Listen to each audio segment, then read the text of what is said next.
Was there a moment that you like almost gave up, and what changed your like mindset? That's another great question. Probably the biggest moment in my life where I could honestly say that it was like, how am I going to work through this, was back in 2008 and 9, when I had an ex-partner who embezzled $225,000 from me. And like how you get through without being violent towards them, or like, I don't think you're not as emotional as like a woman, but like, why would he do that? We were making so much money together. You didn't have to steal it. We would have just made it. That's a question. That's another great question. You know what I'm saying? Did you ever like go through that? Absolutely. Are you kidding me? Every day for 3 years. Yeah. I mean, I had my mom telling me, you got to snap out of this.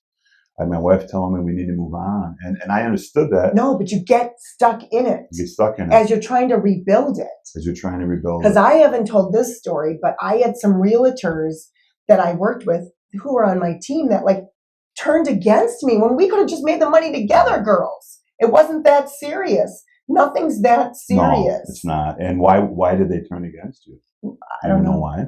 Because I'm awesome. I mean, you know, my mom said because they're jealous of me. Hey, my mom said because they're jealous of me. So that's what I'm holding on to.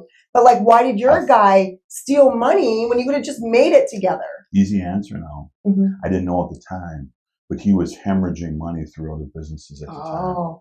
And he was trying to keep his head above water. So robbing Peter to pay Paul. Absolutely. Which it's okay to do with your electricity bill, but it's not okay to do if we got a business together. Absolutely. And we had no idea how bad it was until after the whole scenario played out. And you lost everything. I lost $225,000 of my own money. Gone. That took me years to get that. And we're not young, so it's hard to replace that. At the time, I had a young family. We had to sell our house. I knew I wasn't going to be able to keep the house, so we sold it. The best advice I can give is that if you get into a situation where we can't see any daylight, you have to communicate. You got to be talking with your lenders, talking with the boards, telling them what you're doing. Don't just lay down and roll over and hope that things are going to go away. It doesn't work that way. And a good pep talk from your mom helped. It did. Get out of it. Get out of it. It did. And the one and only time in my life that I had to borrow some money from Mom, she was happy to do it. I was able to pay her back every dime before she passed. It was super important to me. Never had to come to her at all. Right. Up until that point, she was more than happy to do it. She had the financial resources to do it. Right.